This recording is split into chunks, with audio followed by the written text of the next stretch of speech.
नमस्कार, मैं कमलेश कबीर आपका एक बार फिर स्वागत करता हूं इस नए एपिसोड में। आज के इस एपिसोड में हम बात करेंगे भारत की न्याय प्रक्रिया की। और वो इसलिए ज़रूरी हो जाता है कि कुछ फैसले ऐसे होते हैं जो हमें सोचने के लिए मजबूर कर देते हैं। और ऐसा इसलिए कह रहा हूं क्योंकि आपको पता होगा, झारखंड के मुख्यमंत्री हेमंत सोरेन 31 जनवरी को उनको गिरफ्तार कर लिया गया था और पिछले 5 महीने से वो जेल में थे। और बड़ी इंटरेस्टिंग चीज ये है कि जब अरविंद केजरीवाल को चुनाव प्रचार के लिए कोर्ट ने बिना जमानत मांगे 21 दिन की जमानत दे दी, अंतरिम जमानत। और आपको पता होगा वो बाहर आ गए थे 10 मई को, और उसके बाद में 2 जून को उनको वापस जाना था।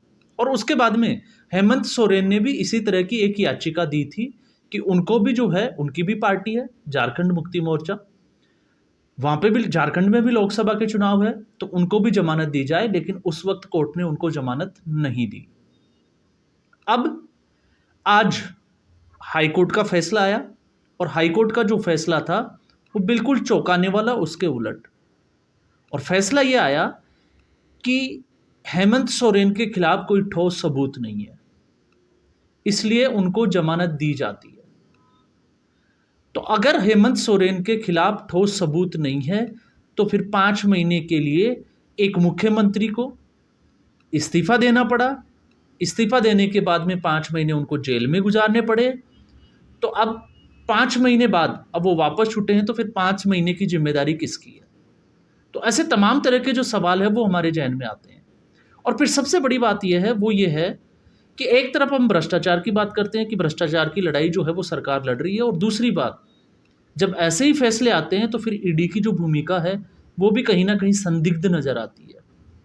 अब आप इसको कुछ, चाहे कपिल सिब्बल की आप जीत मान लो, चाहे फिर अभिषेक मनु सिंघवी जो अरविंद केजरीवाल के लिए लड़ाई लड़ रहे हैं, उनकी आप जीत मान सकते हो, या फिर इसी तरीके की।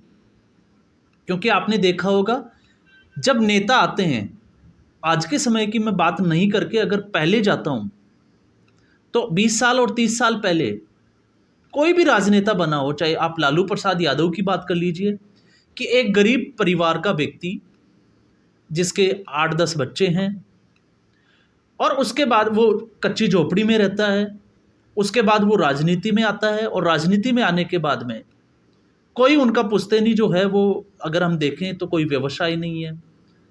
लेकिन उस वक्त ये दिखाया जाता है कि गरीब घर से उठा हुआ एक राजनेता है, और आज जब उनकी प्रॉपर्टी की बात करते हैं तो उनके पास में 5,500 करोड़ की प्रॉपर्टी है। अब इतनी प्रॉपर्टी, ये जो है वो एक आंकड़े जो है वो वास्तविक आंकड़ों पे नहीं जाके, हम एक अमूमन ओवरऑल अगर हम बात करें तो लगभग इतने करोड़ की संपत्ति लालू प्रसाद यादव की फैमिली के पास है। तो फिर सवाल ये उठता है कि इन लोगों के पास ऐसी कौन सी मशीन लगी हुई है कि बिना किसी व्यवसाय के 5,500 करोड़ की प्रॉपर्टी इनके पास आ जाती है। फिर चारा घोटाले के उनके ऊपर जो है वो आरोप लगते हैं। चारा घोटाले में वो आरोप लगने के बाद में उनके आरोप जो है वो सिद्ध भी हो जाते हैं, उनको जेल भी भेज दिया जाता है। लेकिन मेडिकल के आधार के ऊपर, मेडिकल के बेस के ऊपर उनको जमानत दी जाती है, और फिर हमें देखने को मिलता है कि वही व्यक्ति जो है वो चुनाव में चुनाव प्रचार करता हुआ दिखाई देता है। तो फिर इसके लिए कौन सा कानून जिम्मेदार है? ये भी जो है वो एक बड़ा सवाल है। तो आज के वीडियो में हम हेमंत सोरेन की बात करने वाले हैं। उम्मीद करूंगा आप जो है वो इस वीडियो को जो है वो ये आपको पसंद आएगा। तो अगर वीडियो आपको पसंद आए तो इसको लाइक करिएगा, और अगर आपने चैनल सब्सक्राइब नहीं किया तो चैनल जरूर सब्सक्राइब करिएगा। अब हम आते हैं सीधे तौर पे हेमंत सोरेन। हेमंत सोरेन 2023 में झारखंड के रांची में जो है वो 21 ठिकानों के ऊपर रेड होती है, और कुछ ऐसे दस्तावेज मिलते हैं जिसमें एक जमीन घोटाला उजागर होता है। और जमीन घोटाला जो है वो बड़गाई एक गांव है, वहां की 8.87 एकड़ जमीन का होता है, और ये 21 ठिकानों पे जो है वो रेड डाली जाती है। और उसके रेड में जो है वो पता चलता है कि इसमें जो है वो जिला उपायुक्त से लेके बड़े बड़े अधिकारी तक जो है वो इसमें इन्वॉल्व है, और बड़े बड़े व्यापारी भी इनमें इन्वॉल्व है। और फिर उसके बाद में मुख्यमंत्री, तत्कालीन मुख्यमंत्री हेमंत सोरेन के प्रेस सलाहकार अभिषेक पिंटू से जो है वो पूछताछ होती है, और उसमें जो है वो चीज़ें सामने आती है वो बड़ी चौंकाने वाली होती है। और उसी के आधार पे जो है उसके बाद में सीएमओ में कार्यरत उदय शंकर, उनसे पूछताछ होती है, उनका नाम आता है, और उनका नाम आने का बाद में अंचलाधिकारी जो होते हैं मनोज कुमार, उसका आता है। और फिर पता चलता है कि ये एक पूरा जो है वो जमीन के सौदे का फर्जी स्कैम हुआ है, जिसमें लगभग जो है वो 36 फर्जी डीड और ऐसे ही कई कागजात जो है वो बरामद किए जाते हैं। अब आप देखिएगा कि इस सौदे के लिए 36 फर्जी डीड की गई और ऐसे ही जो है वो फर्जी सौदा किया गया। और जांच की जो आंच है वो धीरे धीरे पहुंच जाती है झारखंड के मुख्यमंत्री हेमंत सोरेन तक, क्योंकि सीएमओ के लोग जो है वो उसमें जुड़े हुए दिखाई देते हैं, उनके लिंक जो है वो सामने आते हैं। और उसको देखते हुए 31 जनवरी की रात को आपको पता होगा हेमंत सोरेन को गिरफ्तार किया जाता है। ये पूरा जो है वो एक जमीन घोटाला। और उसके बाद में हेमंत सोरेन को जो है वो 3 सुनवाई होती है। पहली जो सुनवाई होती है वो होती है मई में, और मई में जो है वो हेमंत सोरेन की जमानत याचिका जो है वो खारिज कर दी जाती है। उसके बाद में 10 जून और 13 जून, क्योंकि ये वाली जो सुनवाई हुई थी वो 13 जून को ये सुनवाई हुई थी, और उसके बाद में फैसला सुरक्षित रख लिया गया था। और आज जब ये फैसला आया तो फैसला होता है कि झारखंड के मुख्यमंत्री हेमंत सोरेन को जमानत दी जाती है। और जमानत का जो आधार है वो है पीएमएलए एक्ट के सेक्शन 45 की 2 शर्तें। अब ये दोनों कानून क्या कहते हैं, दोनों शर्तें कानून की इस सेक्शन की क्या कहती है? एक है कि आरोपी जो है, जिस आधार पे जमानत दी गई है, कि आरोपी जो है जिस आरोप में, कथित आरोप में उनको गिरफ्तार कर लिया गया है, उनके खिलाफ ठोस सबूत नहीं है, तो इसका मानना ये होता है कि इसका मतलब ये हुआ कि वो आरोपी नहीं है। और दूसरा ये है कि आरोपी को अगर जमानत दी जाती है तो वो बाहर आके वो इस तरह का कोई अपराध नहीं करेगा। ये 2 शर्तें होती है। और हाई कोर्ट ने ये टिप्पणी की कि ये हेमंत सोरेन इन दोनों शर्तों को पूरा करते हैं, इसलिए ठोस सबूत नहीं होने के लिए की वजह से हेमंत सोरेन को जमानत दी जाती है। और आप इस केस का ट्विस्ट देखिए, जहां एसवी राजू की दलीलें थी ईडी की तरफ से, तो ईडी ने इसमें दलीलें दी थी कि जो ये जमीन खरीदी गई वो हेमंत सोरेन के नाम है। लेकिन कपिल सिब्बल की अगर आप दलील देखोगे तो कपिल सिब्बल ने कहा था कि इसमें जो है वो हेमंत सोरेन का कहीं भी नाम नहीं है। और आपको ये भी जानकर जो है वो थोड़ी सी हैरानी होगी कि कपिल सिब्बल ने इससे पहले कुछ तथ्य छिपाकर जो है वो सुप्रीम कोर्ट में, क्योंकि ये मामला सुप्रीम कोर्ट तक भी गया था और सुप्रीम कोर्ट ने सुनवाई से इनकार कर दिया गया था, और कपिल सिब्बल को ये फटकार लगाई थी कि आपने जो है वो सुप्रीम कोर्ट से तथ्य छुपाए हैं। और फिर उसके बाद में ये मामला जो है वो वापस से हाई कोर्ट जाता है, क्योंकि इससे पहले पीएमएलए कोर्ट, जो ईडी की स्पेशल कोर्ट होती है, उसने ये जमानत याचिका ऑलरेडी खारिज कर चुकी थी। तो ये मामला झारखंड के हाई कोर्ट में जाता है, वहाँ सुनवाई पूरी होती है, 3 दिन तक ये सुनवाई चलती है, और 3 दिन के बाद में ये फैसला आता है कि हेमंत सोरेन जो है वो इसमें ठोस सबूत नहीं होने की वजह से उनको जेल के बाहर निकाला जाता है या जमानत दी जाती है। अब बड़ा सवाल ये होता है कि अगर हेमंत सोरेन के खिलाफ ठोस सबूत नहीं है या हेमंत सोरेन इसमें आरोपी नहीं बन रहे हैं, तो फिर इनके 5 महीने जो जेल में रहे तो उसके लिए जिम्मेदार कौन है? तो फिर सीधे तौर से जो है वो संशय पैदा होता है ईडी के ऊपर कि क्या ईडी जो है वो बिना तथ्यों के आधार पे किसी को भी गिरफ्तार कर सकती है। और जब ऐसी स्थिति में आती है तो फिर जो सरकार है, केंद्र सरकार के ऊपर जो अंगुली उठाई जाती है, उस पर भी किसी को जो है वो संशय नहीं होना चाहिए, क्योंकि फिर ये पूरा मामला जो है वो राजनीतिक लगता है।